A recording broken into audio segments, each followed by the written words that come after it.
Hello, welcome back to Kim Reads as we continue with Changes for Samantha. Chapter 4, Runaways.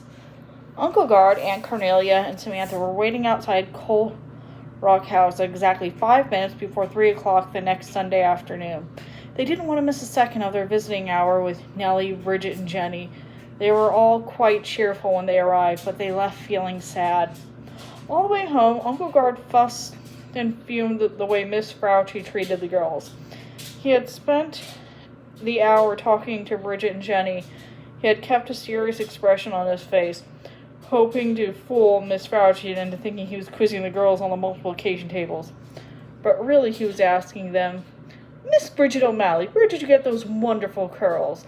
And Miss Jenny O'Malley, how did you make your eyes such pretty blue?"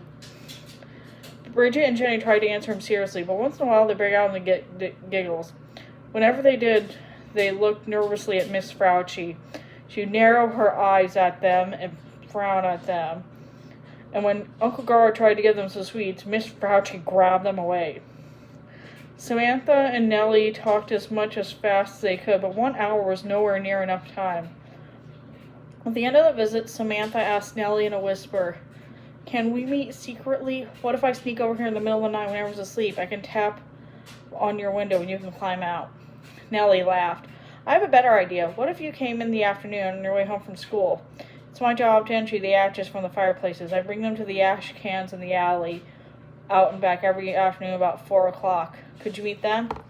"Of course," said Samantha. So every afternoon after school, Samantha hurried off to visit Nellie at Cold Rock House. Samantha had to be very careful to be back there by 4 o'clock. Even though she was 5 minutes late, she didn't see Nellie at all. Even though they met almost every afternoon, it never seemed like the girls had enough time together. While they talked, Samantha emptied the ashes into the can so Nellie had time to eat the food Samantha brought her. Nellie always looked hungry and tired and pale. Samantha noticed her friend's hands were red and chapped from the clothes, so she gave Nellie gloves, but the next afternoon Nellie wasn't wearing them. "Why aren't you wearing the gloves?" Samantha asked. Nellie looked sorry. "Miss Fauci took them," she said. "That old cat!" Exclaimed Samantha. "Didn't you tell her they were yours?" "Yes," said Samantha, "but when I wouldn't tell her where I got them, she said I must have stolen them." "Stolen them?" sputtered Samantha. "She stole them from you. I'd like to march right inside and take those gloves away from Miss Tusnelda Fauci." "Samantha, don't," Nellie warned. If Miss Fauci knew we were meeting, she'd be awfully mad. She'd punish you." Samantha finished for her. Nellie nodded. "Did she punish you for the gloves?" Samantha asked. Nellie nodded again. "No dinner," she said. Samantha frowned. "From now on, I'll bring more food instead of things like gloves. You can eat it right away or give it to Bridget and Jenny." "That would be much better," said Nellie. "I'll bring as much food as I can sneak past Gertrude," Samantha promised. She's our stingy housekeeper. She already noticed I seem to need more food than ever before. It won't be easy, so you don't let that fat old Miss Fauci get any of it." "Don't worry," grinned Nellie. "We'll eat so much of it, she'll never get a whiff of it." As the days went by, the afternoon seemed to be getting softer. The sun was still and pale as a pearl, but every day more light and warmth found its way to the narrow behind Cold Rock House where Nellie and Samantha met. Then one afternoon, Nellie seemed much calmer than usual. She hardly seemed to hear Samantha's questions, and she put apples Samantha brought in her apron without even looking at them. "What's the matter, Nellie?" Samantha asked at last. "Has Miss Fauci been punishing you again?" "No," said Nellie. "Then what?" asked Samantha. Nellie slammed the lid on the crasher so loudly it made Samantha jump. "They've picked me to go on the Orphan Train," said Nellie. "What's that?" asked Samantha. "It's a train that goes out west. It's full of orphans from the city. This train stops in little farm towns. People in town choose orphans to live with them and do work for them," Nellie explained. Samantha was horrified. "But Nellie, you can't leave New York." "I don't have a choice," Nellie said. Miss She says, I have to go. I'm trained enough now and I'm old enough to work. Farm people might want me. What about Bridget and Jenny? Samantha asked. They're too young to go, Nellie said softly. They'll stay here. Oh no, said Samantha. You'll be separated. Yes, said Nellie. Her eyes were filled with tears. Nellie, we can't let that happen, Samantha said. You and Bridget and Jenny may never see one another again. She looked Nellie square in the eyes. Now, you've got to run away. You've got to come to Uncle Gard and Aunt Cornelia's house and hide, just for a while until we think of something else. Please, Nellie. Please say you'll come. Nellie thought for a moment. If I could look for work while I was there. Oh, yes, said Samantha. You can go out every morning and come back at night. No one will see you, I'm sure of that. And I'm sure you have food and blankets and everything else you need. Nellie sighed. It's not a very practical plan, she said. It won't work for long, but it's our only choice. Then you'll do it? Asked Samantha.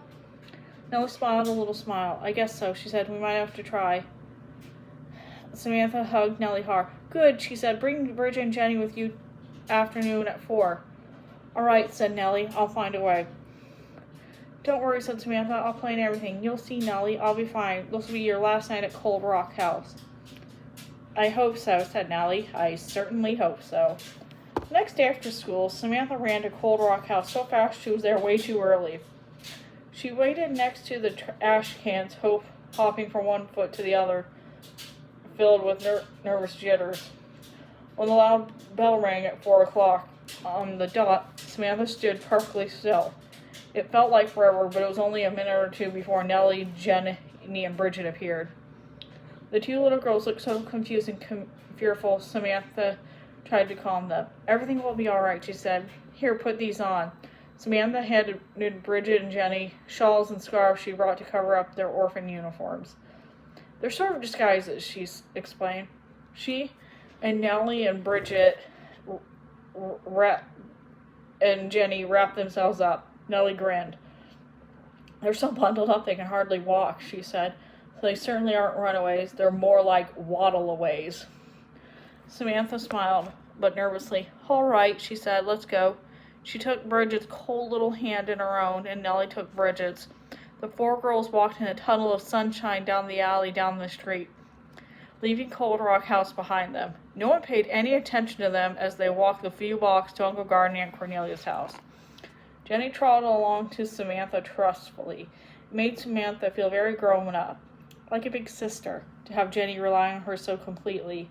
She held Jenny's hand very tightly. Samantha led the way to the alley behind the house. We'll have to climb in this window to the basement storage room, she explained in a soft voice. The back stairs start in the basement and go up all the way up to the top floor. When we get inside, we'll take off our shoes so no one can hear us. There's a door that leads to the kitchen right off the stairs, so we can be very quiet when we pass it. Gertrude may be in the kitchen. She notices everything. She's kind to me, so just follow me and don't talk. Ready? Nellie, Jenny, and Bridget nodded. Samantha climbed through the small window into the dark basement, then reached up to help Jenny through. When they were all inside, Samantha tiptoed to the stairs and started up. There was a lot of noise in the kitchen. Gertrude seemed to be banging pots and pans together, and the laundry wringer was going thump, thump, thump. As quietly as whispers, the 4 girls climbed the steps up to the main floor, up to the past bedroom floor, and to the very top floor. Samantha put her finger to her lips slowly opening the door at the top of the stairs. She peeked her head out and looked around. No one was there. She motioned the 3 girls to follow her. They quickly darted into the empty room across the hall. They all sighed with relief, said Samantha. I've been holding my breath ever since we climbed the window. I was about to burst, said Nellie. She looked around the room. Winter sunshine made bright yellow patches of warm on the thin, faded rug. Samantha had brought up lots of her books and toys to make the room look welcoming and homey. Jenny and Bridget sat right down and started to play with Samantha's pretty paper dolls.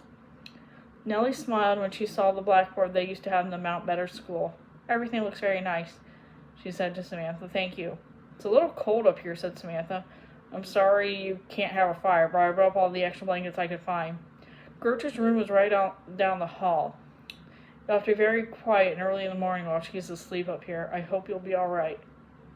We'll be fine, Nellie said cheerfully. Jenny and Bridget were hungry, so Samantha showed them a box of fruit and bread and cheese she smuggled up to the room. They both took apples to munch right away. I couldn't bring very much, Samantha explained. Gertrude keeps an eagle eye on the food in this house, but don't worry. I'll find a way to bring more next time. Nellie, Jenny asked as she played with the paper dolls, do we have to go back to Miss Fauci at the orphanage tonight? No, said Nellie. We're gonna stay here. Jenny looked glad. Does that mean we're not orphans anymore?